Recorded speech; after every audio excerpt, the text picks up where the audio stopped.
Hi everyone, before you dive into the episode, I just wanted to interrupt really quickly. You're gonna dive into this episode and you're gonna hear me call this podcast the Holistic Hustle Podcast. And that is because it used to be the old name of this podcast. And it was an amazing ride. I'm so grateful for the Holistic Hustle Podcast and what it served. But recently I've decided to rebrand the podcast based off the evolution of my own journey, my own story, and where God is calling me to go next. And so now the rebrand, which you may know already, is called Wisdom is Wealth. Didn't want you to be confused, so dive into this episode. They were an amazing episode, amazing guests, amazing insights, and enjoy. I was challenged with how do I now redefine everything? Hi, I'm Justin Buonamo, and this is Holistic Hustle. Holistic Hustle is doing things for the right reasons, working hard for the right reasons. The healthy balance of what work and progression and accomplishment and success should actually look like. Welcome back to another episode of the Holistic Hustle Podcast with Justin Buonamo. I've got my man, Shaun Enders, with me today, who is a beautiful human being. You're going to see that through the topics that we're going to cover today. So Shaun is the CEO of Transition Staffing Group and the host of the podcast Business, Finance, and Soul. Shaun is on a mission to impact lives through business, personal finance, and the meaning behind our everyday actions. Under Shaun's leadership, Transition Staffing Group has transformed thousands of lives by helping them find new and meaningful careers while winning a few awards along the way. TSG is a 3-time Inc. 5000 honoree and a 5-time SIA Top Culture company. Shaun lives in San Diego and has been a partner to his wife for 25 years while raising their 14-year-old daughter and 11-year-old son. Shaun, I've been on his podcast before. We've interacted several times, and it's just not surprising that he won that company culture award amongst all the other success that he's had. And so Shaun is just a beautiful human being who's a beautiful depiction of what we want to display through our mission at the Holistic Hustle Podcast, right? Very successful human, but not just professionally, personally too as well. And so Shaun, thank you for being here, man. We're super excited to have you. Yeah, I'm honored to be here, Justin. I know we had a great conversation on my podcast a few weeks ago, and you were great. You opened up and really shared some great insights. So, very proud that I'm able to be here and ready for the conversation. Thank you, man. Thank you, man. I think one thing that really stood out to me amongst many things was just like the mass amounts of business success that you've had, but how long you've been in business for. So you've been in business for your personal company for over 20 years or close to 20 years. And it seemed to also be like a very involved family man for like the majority of the time, right? One of your kids being 14 years old, being with your wife for all that entire duration, right? So what is one thing you learned about balancing personal life and professional life in the process? I think everything goes back for me to intentionality. I know when you look at how life unfolds, there's the carrots that we inevitably receive, through our pursuit of whatever success means to us when we're younger. So, if your family, if you grow up in your culture and they say, success is tied to money, then it's that pursuit and you have to balance things with that. And, maybe it's freedom, flexibility, travel. And then you have to balance things with that too, because you might find yourself older and saying, hey man, I missed out on all this professional success, but I've seen the world. I don't think there's a right or wrong answer, but I think that it comes with intentionality, and the earlier in your life that you can understand that and create that compass to where you say, okay, what is really the barometer of success for me? For me, in my earlier days before family, it was launching a business, becoming successful for whatever that meant to me. And we can get into that later throughout this podcast, but what that meant to me at an earlier age. And then once we had a family, I was challenged with how do I now redefine everything? That didn't come. I would love to say that it just came, super naturally and but it didn't. I actually had to take a step back and go, okay, we have it. We're playing a game here. We've got, time as a resource. So time currency, financial currency, and also I look back at being a kid and I went, how do kids see the world? And I think that really helped me get into the space of going, there's you can fall victim to believing you're doing everything for them, get them the financial success, have the money, get them all the things. But kids just want time with mom and dad. Kids just want to know that you care. Kids want to feel safe, protected. Yeah.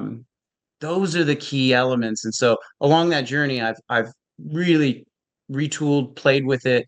But I started with intentionality, most definitely when I started my family.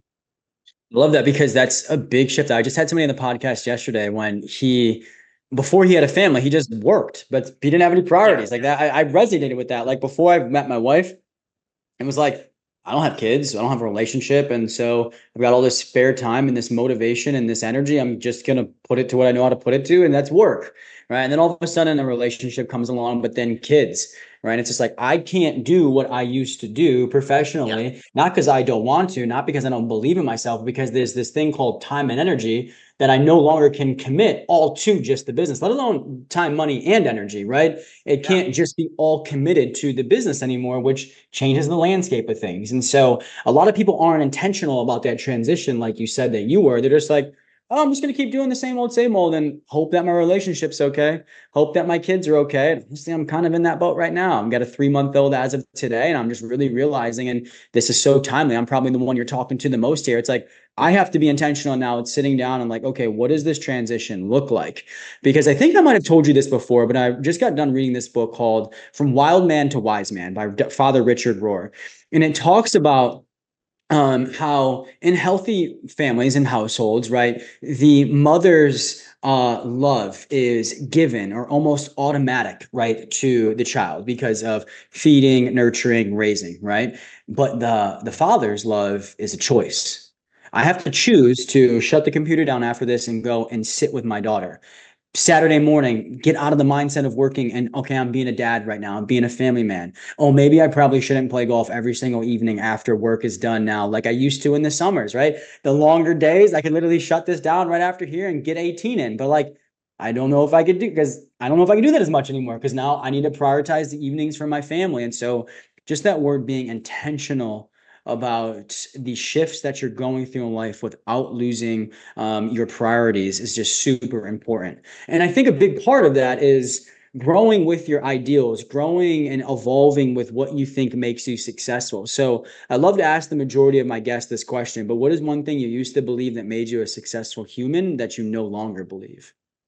So I'll share a story with you, and we'll get back. Let's circle back to really the prioritization of kind of how you build your life, because I like the gamification of business, and I like the gamification of life, of where you really can, I've always had, this on my desk, and it's Shaun's manifestation, and it's basically all the areas in my life to gamify, what makes a happy avatar, for which is me, right? Like, so if I'm this character, in this world, what makes Shaun happy every single day, and how do I give back to where other people are impacted and resonating with my existence? And so we can get into that in a minute. But that's a really good question about it kind of dovetails nicely into how life evolves, because when I was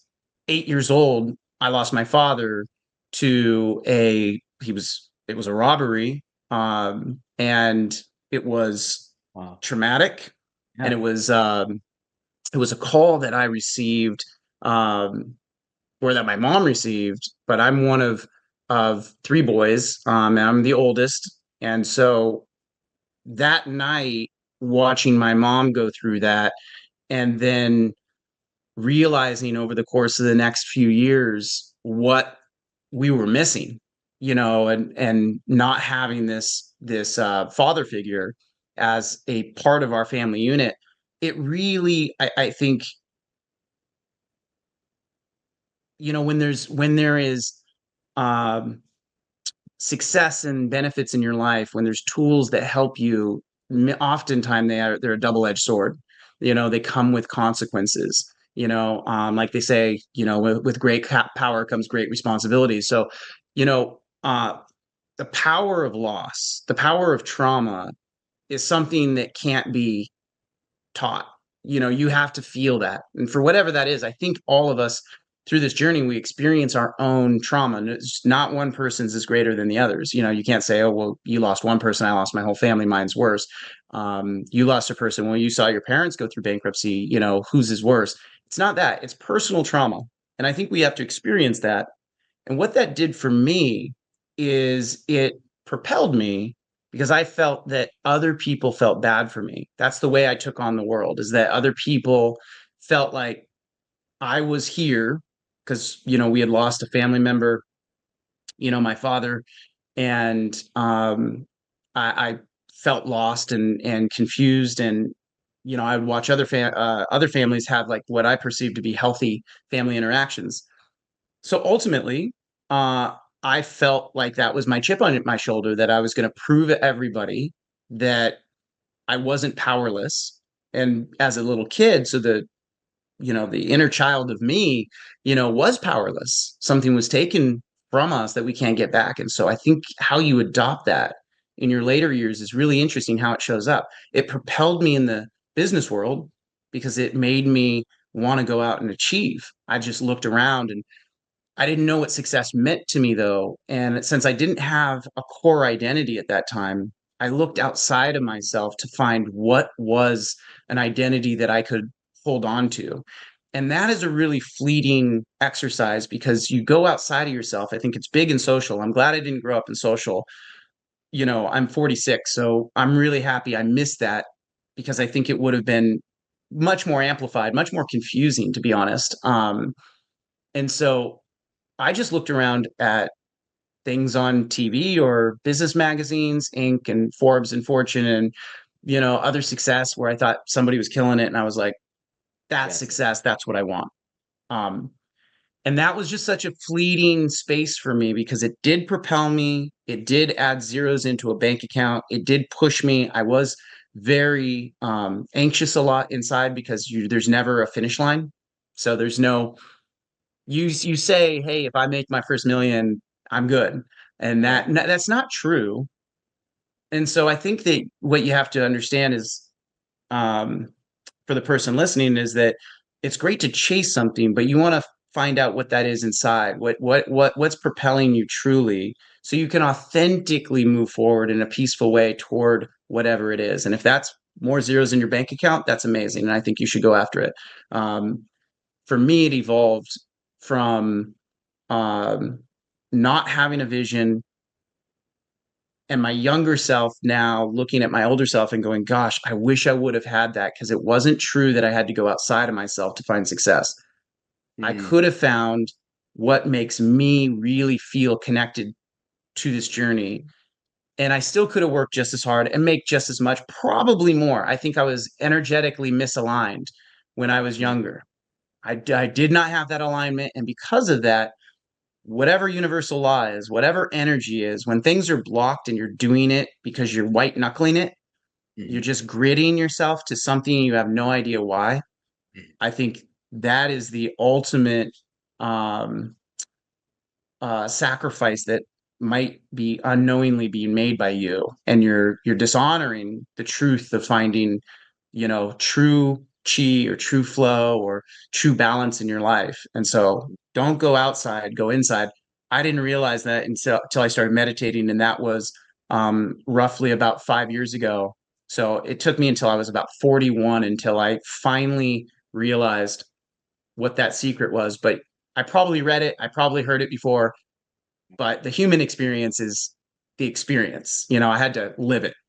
Yep, yep. The biggest lie we can tell ourselves is that our joy and happiness is somewhere else, right? Yeah. Somewhere out there, right? It's right here, right? And it's what I'm hearing here is that like you used to think that your success came from accolades, accomplishments, and achievements, but you now realize your success comes from being okay internally, right? Understanding that everything that you need is right here, accessible right now. And it's either you Yeah. make the choice to access it here, or you keep telling yourself a lie that it's out there. And it's a big lie and a big trap because like you said, you tell yourself once you make $1 million, you're going to be happy, and then all of a sudden the goalpost moves, right? When you Yeah. when you chase accolades, accomplishments, and achievements, aka earthly things, to serve for your source of happiness. What happens is you get there and you move the goalpost again. It's this never-ending chase, and you never end up actually getting it because you're looking in the wrong spot.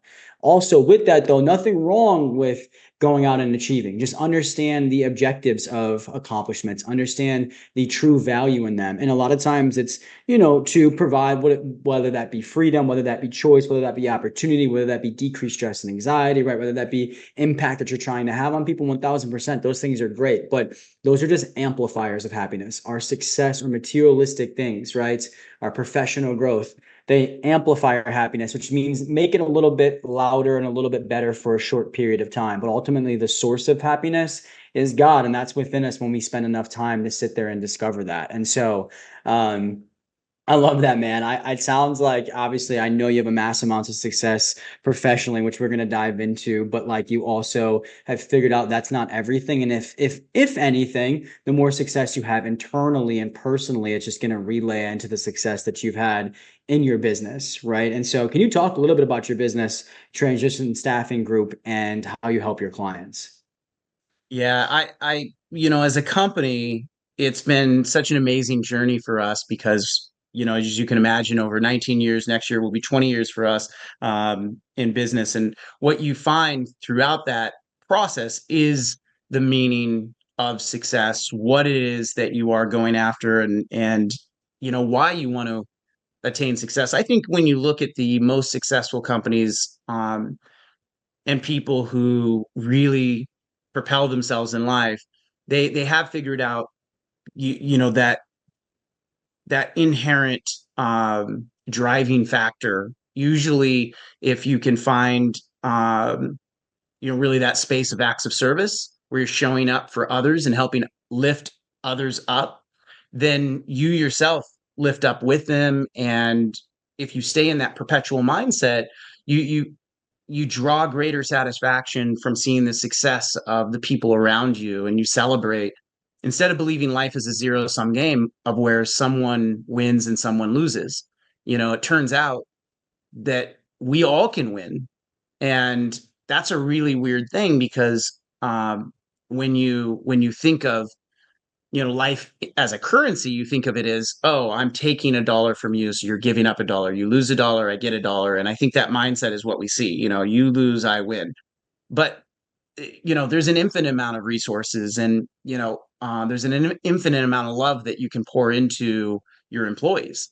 And I Yeah. think that for me, I am just getting to this point. This is what's so crazy, and it's kind of fun. I'm glad I didn't figure it out a little, too early, because that journey, I've enjoyed every step of it, and it's fun to see me finding this reignition even in my mid 40s, of where I go, oh my gosh, there's another level to go to. And instead of just making more money, we're going to get to do some fun things where we get to lift up a lot of our employees in different ways, and we can, provide bigger opportunities for them and create more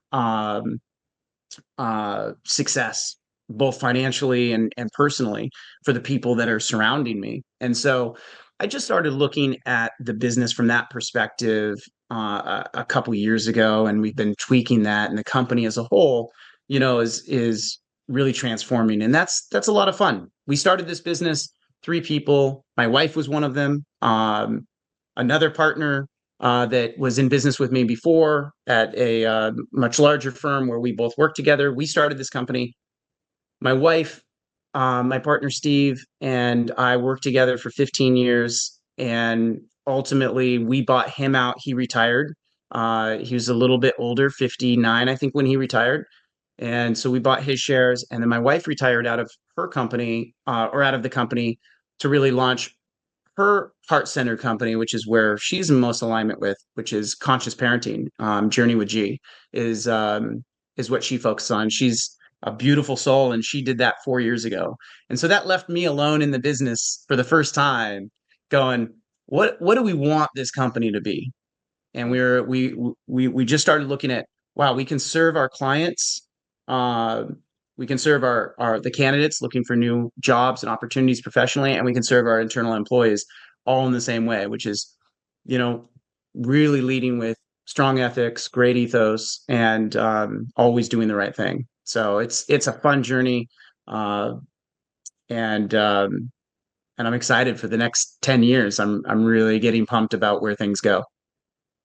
Love that for you because part of me, as I was listening to that, I was like, man, if he would have tapped into the meditation like he did at 41 years old from the beginning, where would this company be? But then I also said to Oh my myself, though, goodness. well, he needed that those beginning stages. He needed to do business without that enlightenment because a lot of times that enlightenment is just so necessary for the structuring of our ego, right? Like there's two halves of life, if you ask me, right? The first half of life is creating a name for yourself through accolades, accomplishments, and achievements, building that false self. And the second half of life is just dying to that false self and ultimately living for God. When you find that purpose, you find that easiness, that stillness within. And so, just to be able to experience your business with both of those stages of your life being present and then many other things going on, I think is a big reason probably for not just your success right now, but the continued success that you're going to have. And it's obvious. It is blatant right in everybody's face why your culture is so good, and why even whether that's your employees and or the people that work with you. And so, um, man, man, I've been really proud on the culture piece because I think that part is something I can't partake in and is measured through the direct it's pretty detailed questioning that goes out to all of our employees, and to see that come back so you can participate in it, and then you just kind of cross your fingers that how you're pouring into the people that work for you are actually experiencing your intentionality.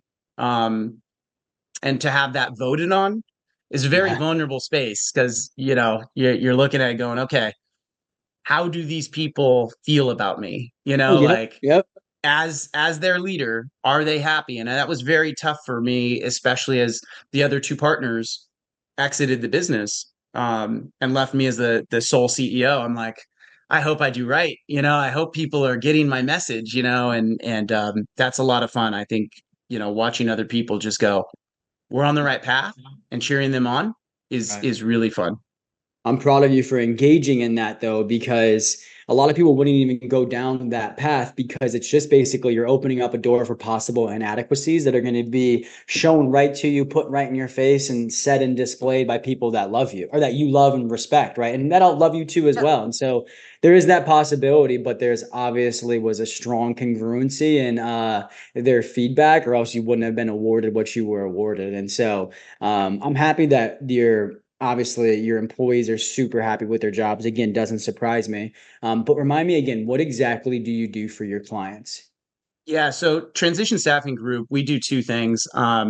We focus in corporate accounting and finance and IT placement for companies. So we have two parts of our business. One, we lease out employees out to client sites. So placing, temporary professionals or long-term contractors that are employees of ours that go out to client sites and perform work for them. Uh, and that work could be, 3 months or it could be 3 years. And we take care of our employees when they're out at client sites, and we create great relationships with our clients in terms of what are their aspirations, what are their organizational challenges, what's happening internally, and how do they want to grow. And sometimes we're standing up a full department, other times we're just supplementing Mm, staff for a maternity leave. And right. so, yeah, our business makes sure that companies are running smoothly in the human capital space. Right, right. There always will be transition in companies like that, whether it's for a project, whether it's for a layoff while they're trying to stomach their way through Always. it, or whether it's for some type of leave of some sort. And so, for anybody listening that needs those services, please check Shaun and his company out because, as you could tell, they are the real deal. And so, Shaun, where can people find you and connect, my friend? Yeah, so I spend this is really funny. I was like when we got together, I looked at your Instagram, and I was like, oh, okay, that's a lot of followers, man. Like and I've not literally, and if there's a post on Instagram, it's because it came over from Facebook. And so I Yep. looked the other day, I was like, oh, okay, 64 people. How did they even get there? LinkedIn is where I spend a lot of time. That's where you can find me. I post often. I share even things that are going on with Business Finance and Soul, which is the podcast. You can go to LinkedIn, which is Shaun Enders, Shaun Enders, like the Enders game. You can look up Transition Staffing Group. We've got a big presence there. If you want to follow me on Instagram one day, I will make We're getting there. yeah, I'm gonna have to, I think. And you can always check out Business Finance and Soul on Apple or Spotify or Audible or wherever. And we've got great guests over there, like Justin, and we're growing that footprint too. So awesome. Well, speaking of great guests, my friend, you exceeded expectations. I knew you were going to be perfect for the mission of this podcast and the audience that is here. And so, Shaun, thank you so much for coming to the show, my friend. Justin, thank you. I really appreciate your time. You're doing great things, and it's amazing. I get to follow your journey, get to follow your success. I'm pumped. Thank you, man. Thank you, man. So, for everybody listening, thank you for coming to another episode of the Holistic Hustle podcast. Download, subscribe, and please share with a friend. As I always say, like, we are here to create content that impacts this world. And when we have beautiful guests like Shaun, if you know anybody that would be impacted by his message and what he delivered here today, please share. So, we'll see you in the next episode of the Holistic Hustle podcast.